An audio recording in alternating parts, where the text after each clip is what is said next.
My channel. I am Simran Sahani and आज हम पढ़ेंगे क्लास 10th के चैप्टर नेशनलिज्म इन इंडिया के MCQ question. Welcome to the MCQ marathon series. आपने sample paper का लेटेस्ट पैटर्न चेक कर लिया होगा, उसमें हमें बहुत सारे एमसीक्यू क्वेश्चंस भी आ रहे हैं।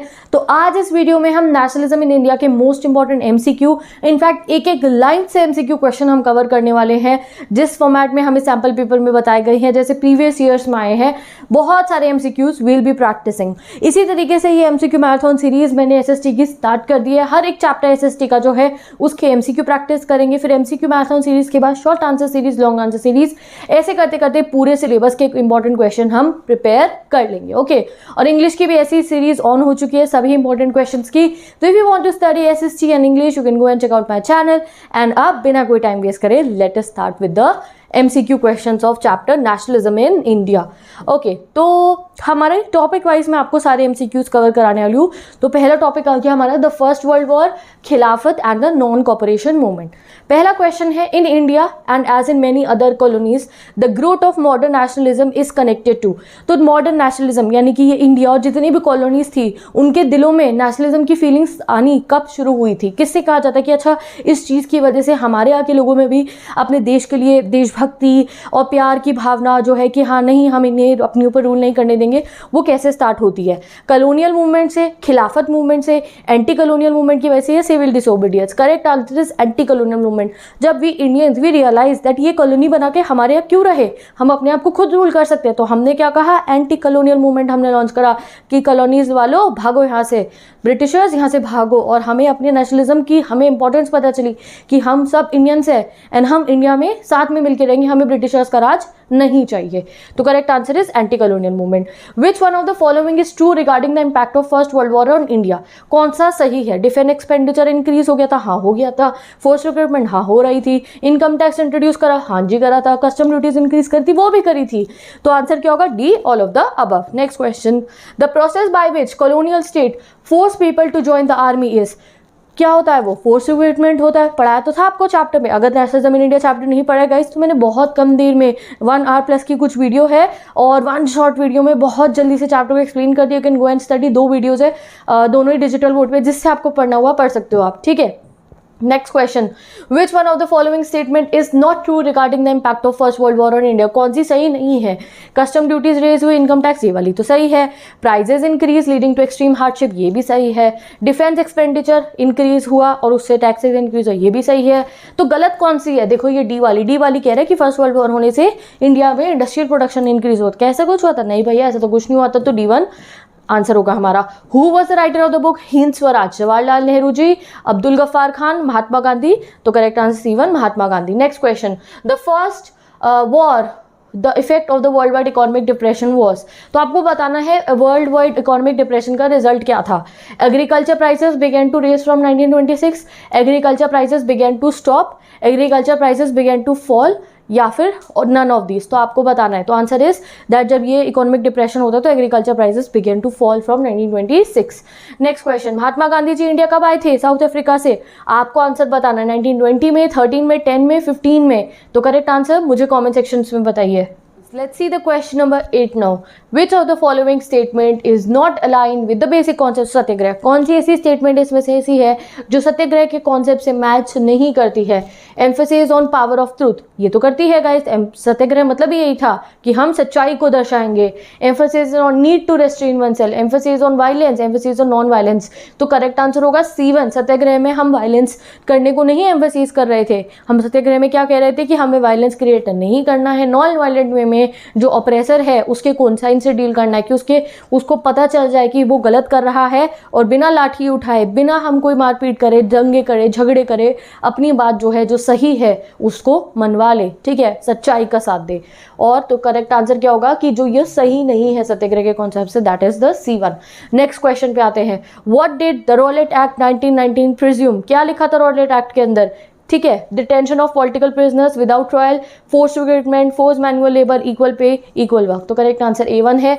डिटेंशन यानी कि ज़बरदस्ती पॉलिटिकल वर्कर्स को जो है बिना किसी जो है ट्रायल के प्रिजन में डाला जा रहा था, वो जो है रॉलेट एक्ट का एक क्लॉज था, ठीक है। Next question, what does satyagraha mean, choose one of the following. Satyagraha का मीनिंग आपको बताना है।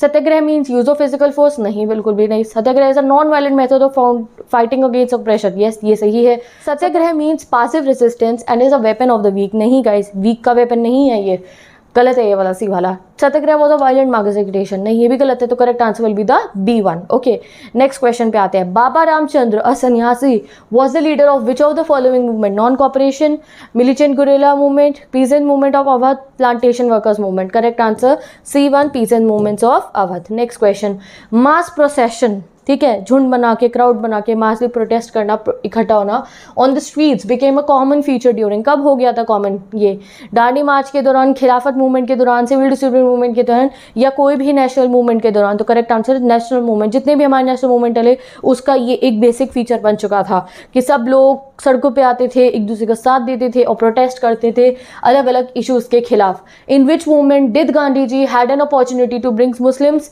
And Hindus under unified umbrella, यानी कि इकट्ठा लाने का क्या चांस था, क्योंकि ब्रिटिशर्स डिवाइड एंड रूल करते थे। तो non cooperation movement, satyagraha of Kheda district of Gujarat, nation wide satyagraha against the proposed Rowlatt Act, या फिर non cooperation movement in support of Khilafat as well as swaraj. तो गाइस करेक्ट आंसर होगा D1। यहाँ काफी कंफ्यूजिंग ऑप्शंस गिवन है but correct answer is D1। Next question, Champaran satyagraha was launched by Gandhi ji to support which of the following, high revenue की demand, Indigo planters को, industrialist को, salt tax के लिए। Correct answer Indigo planters के लिए चंपारण सत्याग्रह launch किया गया था, ठीक है। Next question, when was the non corporation खिलाफत मूवमेंट बिगेन इन इंडिया, कब शुरू होता है, जनवरी 1921 में। आइडिया सत्याग्रह एम्फेसिस, सत्याग्रह का आइडिया क्या एम्फेसिस करता है, use of physical force to fight oppressor, नहीं, क्या अत्याचारी से फिजिकली डील करना था, नहीं। Appeal to the conscience of oppressor, ये बिल्कुल ठीक है। It was idea of violence, नहीं। वायलेंट मास एजिटेशन, नहीं। करेक्ट आंसर B1, कि उसके कॉन्साइंस, उसके अंदर मन से डील करो कि उसे खुद समझ में आ जाए कि सच क्या है और वो सच का साथ देने लगे। कौन, ऑपरेसर, अत्याचारी। Khilafat committee was formed in 1919 in the city of Bombay. Next question, a form of demonstration used in the non cooperation movement in which people block entrance to a shop, factory और ऑफिस इज, ये exam के आपके आ सकते हैं question भी, क्योंकि guys आपको जो है ना साथ में न्यू वर्ड्स दे रखे होते हैं आपकी बुक में बॉक्सेस बन के, वहां पे ये वर्ड गिवन है। इसका मतलब बताओ क्या है, ये पिकेटिंग है। Picketing is the correct answer, की जो है एक तरीके का ये डिमॉन्स्ट्रेशन होता है जब लोग ब्लॉक कर देते हैं शॉप को, फैक्ट्रीज को, तो इसको पिकेटिंग बोला जाता है। नेक्स्ट क्वेश्चन पे आते हैं अब हम। 19th question, in what order did the following 3 movement take place during 1916 to 18, किस ऑर्डर में हुए थे ये, तो करेक्ट आंसर इज A1, पहले चंपारण हुआ, फिर खेदा हुआ, फिर अहमदाबाद हुआ। Next question, which among the following took command when martial law was imposed in Amritsar, तो correct answer General Dyer. The act that give enormous power to the British government to repress any political activity, India में चल रही किसी भी political activity को repress, दबाने की एक ऐसी पावर मिल गई थी इनको, कौन से एक्ट से मिली थी, रॉलेट एक्ट से मिली थी। Correct answer A1। Next question, which was the main cause for boycotting foreign goods during non cooperation movement, क्यों करा जा रहा था, तो जो ये फॉरेन कपड़े थे, फॉरेन गुड्स थे, it was a symbol of western economic and cultural domination, कि वेस्टर्न का कल्चर, हम क्यों भाई ब्रिटिशर्स का कल्चर अपनाएं जब वो हमारे साथ इतने बुरे तरीके से डील कर रहे हैं, तो correct answer will be the A1। Next question, which one of the following is the most appropriate reason to start nation wide satyagraha against the Rowlatt Act 1919, क्यों करा गया था nation wide satyagraha launch Rowlatt Act के खिलाफ, इन 4 में से एक सही रीजन आपको बताना है। This act was हरिडली pass by the imperial legislative, ये एक्ट बहुत जल्दी में पास हुआ था इसलिए। The act was pass despite the United opposition of Indian member, Indians ने मना करा था तब भी इस एक्ट को पास कर दिया गया था। It gave enormous power to British government to repress political activity, ये किसी भी पॉलिटिकल एक्टिविटी को रिप्रेस कर सकता था। या D1, ये एक अनजस्ट लॉ था या फिर ये एक गलत लॉ था, ठीक है, ये नाइंसाफी कर रहा था ये लॉ।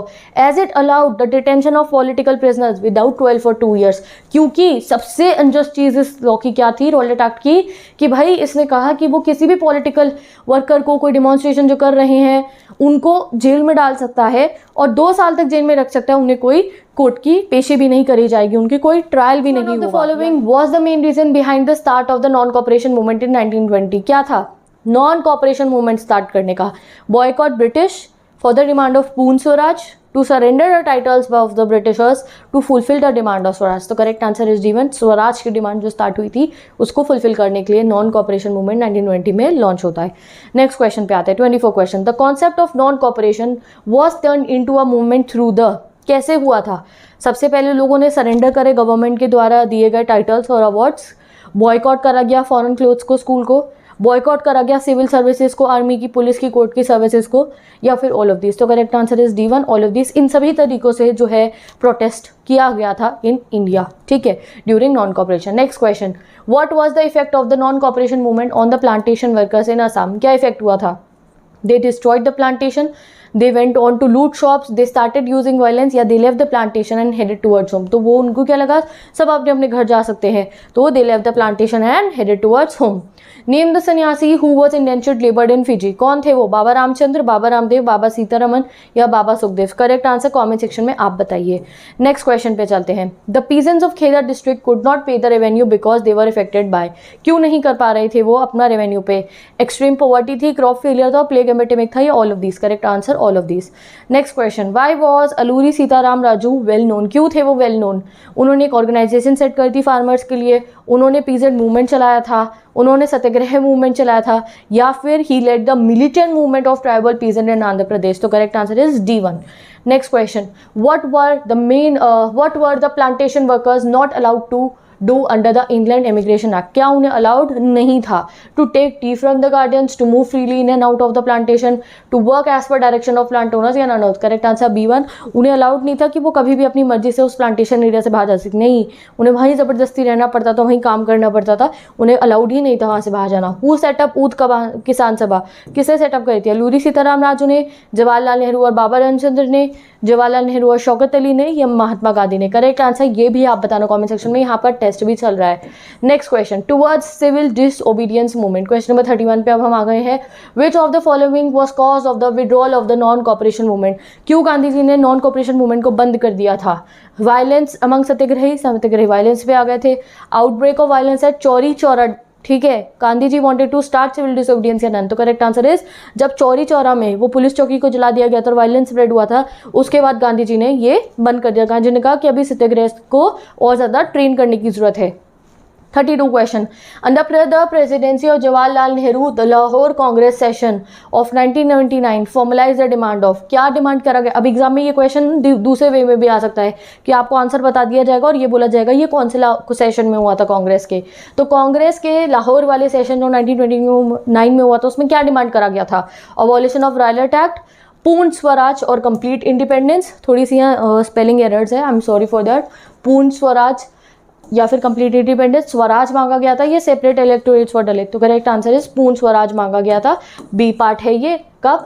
लाहौर के कांग्रेस सेशन में 1929 में। अब ये गाइस आपको ये क्वेश्चन उल्टे तरीके से भी आ सकता है कि आपको ये पूछ लिया जाए कि पूर्ण स्वराज कौन से सेशन में डिमांड हुआ था, तो तब आपको मेंशन करना होगा 1929 के लाहौर सेशन में ऑफ कांग्रेस, ठीक है। नेक्स्ट क्वेश्चन पे आते हैं। On 6 January 1921 the police in United province fired eight peasants near? कहाँ पे करा गया था? रायबरेली में, चंपारण में, लाहौर में, नाई धोबी में? Correct answer Raebareli. Which party did not boycott the council election held in the year 1921? किसने नहीं करा था? बाकी पार्टीज ने करा था as a form of protest against the Britishers. किसने नहीं करा था? स्वराज पार्टी ने, जस्टिस पार्टी ने, मुस्लिम लीग ने। क्वेश्चन पे आते हैं हम। The Simon Commission was boycotted because? क्यों साइमन कमीशन को बॉयकॉट करा गया था? क्योंकि साइमन कमीशन में कोई इंडियन मेंबर नहीं था। करेक्ट आंसर गाइस A1 है।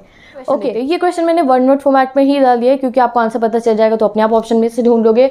आपको बताना है against this backdrop the new Tory government in Britain constituted a statutory commission under. तो ये जो साइमन कमीशन बनी थी ये किसके अंडर में बनी थी आपको ये बताना है। तो सर जॉन साइमन के अंडर में बनी थी। Large scale of participation of women is an important feature of the dash movement. कौन सा ऐसा मूवमेंट था जिसमें वुमेन ने, लेडीज ने भी लार्ज स्केल पार्टिसिपेशन करा था? सिविल डिसोबीडियंस में, state disobedience, national disobedience, all of this. Correct answer civil disobedience. Next question पे चलते हैं। In which of the following Indian National Congress session was demand of Purna Swaraj? तो correct answer is, अभी आप बताओ, अभी मैंने आपको समझाया था इसको कैसे आंसर करोगे। चलो नेक्स्ट क्वेश्चन पे चलते हैं। Who among the following led the civil disobedience movement in Peshawar? Correct answer Abdul Ghaffar Khan. ठीक है, नेक्स्ट क्वेश्चन पे चलते हैं। Which one of the following viceroys announced a vague offer of dominion status for India in October 1929? Viceroy Lord Irwin, Lord Dalhousie, Lord Mountbatten, none of this. तो correct answer is guys A1 जो, और Lord इनविर थे, IRVWIN Irwin, इन्होंने कहा था कि जो है डोमिनियन स्टेटस इंडिया को दिया जाता है। ठीक है, नेक्स्ट क्वेश्चन पे आते हैं। Which of the following was the cause for business classes to participate in civil disobedience movement? क्यों सिविल डिसोबीडियंस मूवमेंट में बिजनेस क्लास पार्टिसिपेट करी थी? उनको क्या फायदा दिख रहा था? To increase industrialization, to sell Indian goods without restriction, protection against imported goods और फॉरेन। तो उनका रीज़न क्या था, उन्हें प्रोटेक्शन चाहिए था फॉरेन मेड गुड्स से, क्योंकि हर एक मूवमेंट में ज़्यादातर हम क्या करते थे, फॉरेन गुड्स को बॉयकॉट कर रहे थे। और हमारे जो इंडिया के इंडस्ट्रियलिस्ट थे उन्हें बहुत कॉम्पिटिशन छिड़ा पड़ा था, फॉरेन का गुड्स सस्ता आता था, हमारे यहाँ की मैन्युफैक्चरिंग की जो चीज़ होती थी वो महंगी होती थी, लोग फिर फॉरेन वाला खरीदते थे, इंडस्ट्रियलिस्ट को नुकसान होता था। तो उन्होंने कहा कि अच्छा ठीक है, हम इसे सपोर्ट करते हैं, जिससे फॉरेन गुड्स को बॉयकॉट करने के लिए जो है हम भी उसमें योगदान देंगे। Organise by Mahatma Gandhi ji. Terminate मतलब एंड हो जाना।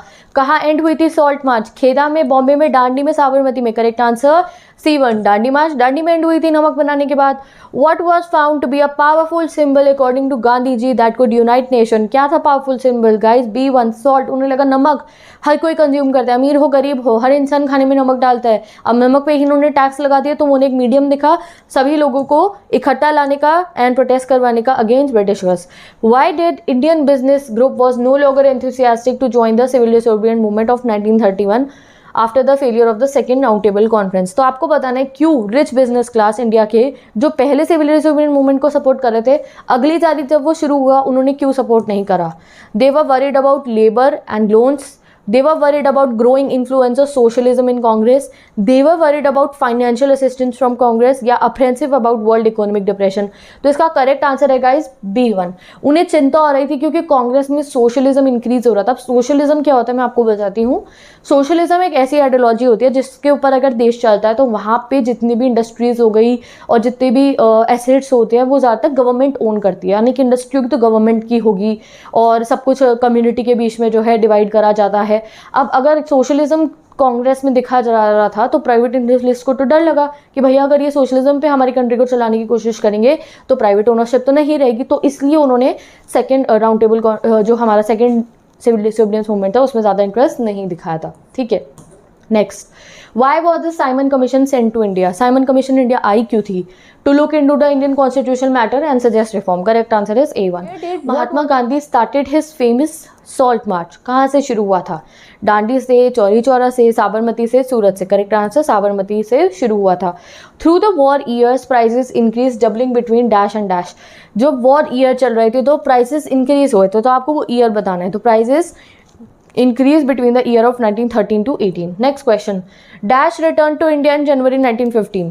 तो महात्मा गांधी आए थे जनवरी 1915 में। ये क्वेश्चन ही मैंने आपसे कमेंट सेक्शन में पूछा था तो आपको आंसर पता चल गया है। नेक्स्ट क्वेश्चन पे चलते हैं। अब हमारा नेक्स्ट टॉपिक शुरू हो गया guys, the limits of civil disobedience movement.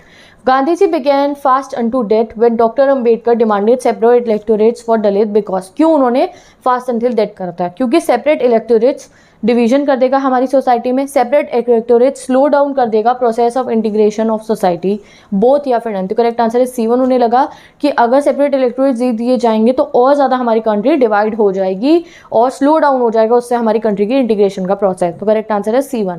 Who among the following Muslim leaders was willing to give up the demand of separate elect? कौन से थे जो गिव अप करने के लिए तैयार थे? अब्दुल कलाम आज़ाद, मोहम्मद अली जिन्ना, अब्दुल खान गफ्फार खान या फिर none. Correct answer B1, Mohammad Ali Jinnah. Next question, which of the following was directly related with Poona pact? Indian women, Indian labours, Indian farmer, depress class of India. Correct answer depress class associated है Poona pact of 1932 से। Who among the following organize Dalits into depress classes association? Dalits को depress classes association में combine किसने करा था, organise किसने करा था इन 1930? गांधी जी ने, अलूरी सीताराम राजू ने, काशीराम जी ने या डॉक्टर अंबेडकर जी ने? अब ये क्वेश्चन गाइस आप मुझे बताओ, कमेंट सेक्शन में किसने करा था डिप्रेस क्लास एसोसिएशन को में दलित्स को organize? Okay, next question, which one of the following pacts reserve seats for Dalits in the provincial and central legislative assemblies? यानी कि जो इलेक्शंस होंगे उसमें कौन से पैक्ट ने जो है रिजर्व कर दी सी सीट्स फॉर द दलित्स? ठीक है, Lucknow pact, Gandhi Irwin pact, Poona pact, none of this. Correct answer Poona pact. Okay, next question पे चलते हैं। अब लास्ट टॉपिक आ गया, the sense of collective belongingness. What is true regarding the sense of collective belongingness? कौन सी चीज सही है? It refers to nationalism. Nationalism spread when people began to believe that they are all part of the same nation. It was started in 1952. तो आपको बताना है कि कलेक्टिव बिलोंगिंग के रिलेटेड कौन सी 2 स्टेटमेंट बिल्कुल सही है। तो collective belongingness is related to nationalism, क्योंकि जब लोगों में ऐसी फीलिंग है कि हम सब एक हैं तो नेशनलिज्म की फीलिंग भी इंक्रीज हुई, और नेशनलिज्म के स्प्रेड होने से लोगों को ये एहसास हुआ कि हम सेम नेशन के लोग हैं, हम चाहे किसी भी स्टेट में रहते हो, इंडिया के किसी भी कोने में रहते हो, we all are Indians and we have to fight for our liberty and freedom. तो करेक्ट आंसर वो होगा जिसमें A and B statement given होगी। True and C is false. A और बी स्टेटमेंट दोनों सही है, सी वाली फॉल्स है। Who were the 2 great writers of Bengal and Madras who contributed to the nationalism in late 19th century? Mahatma Gandhi, Jawaharlal Nehru, Rabindranath Tagore, Mahatma Gandhi, Rabindranath Tagore, Natesa Shastri ji, none of these. Correct answer is C1. 57 question. Dash was assaulted by the British police during a peaceful demonstration against the Simon commission. किसको assault, किसको जो है मारा गया था, physical attack करा गया था जिन पर? Mahatma Gandhi ji, Jawaharlal Nehru ji, Lala Lajpat Rai ji, none of this. Correct answer Lala Lajpat Rai ji. Who among the following was the author of the famous Anand Math? ठीक है, Bankim Chandra Chattopadhyay and all these option are given. अब आप बताओ कमेंट सेक्शन में आनंद मत के राइटर कौन है। Question number 60, how did the Indian people belonging to different community, regions और language develop a sense of collective belongingness? कैसे अलग अलग रीजन, लैंग्वेजेस के लोगों में मन में कलेक्टिव बिलोंगिंगनेस या फिर आपको नेशनलिज्म की फीलिंग इमर्ज होती है? Through experience of united struggle, through culture process है, through several of Indian folklores. Correct answer all of this. इन सभी मेज के थ्रू जो है नेशनलिज्म की फीलिंग इंक्रीज हुई थी। अब guys with this we have completed 60 questions almost of our chapter nationalism in India and बहुत सारे टॉपिक के हमने जो है एक एक लाइन से क्वेश्चंस कवर कर लिए हैं। अब मैं मिलूंगी आपसे नेक्स्ट वीडियो में। यहाँ आपका जो मोस्ट इंपॉर्टेंट क्वेश्चन है जो प्रीवियस ईयर्स में आए वो कंप्लीट हो गए हैं। अब जब आपकी ये पूरी सीरीज कंप्लीट हो जाएगी, I will also launch one more series of MCQs जहाँ पे हम कुछ और MCQ प्रिपेयर कर लेंगे बिफोर आवर एग्जाम्स। तो अभी के लिए ये 60 कर लिए हमने, और आप अच्छे तरीके से चैप्टर को पढ़िए। आपको पता चल गया है कैसे आपको MCQs आ सकते हैं। सैम्पल पेपर को भी एक बार सॉल्व कर लेंगे and our preparation will be enough. ठीक है, तो now I am going, bye bye, take care, best of luck, और मैं मिलती हूँ आपसे नेक्स्ट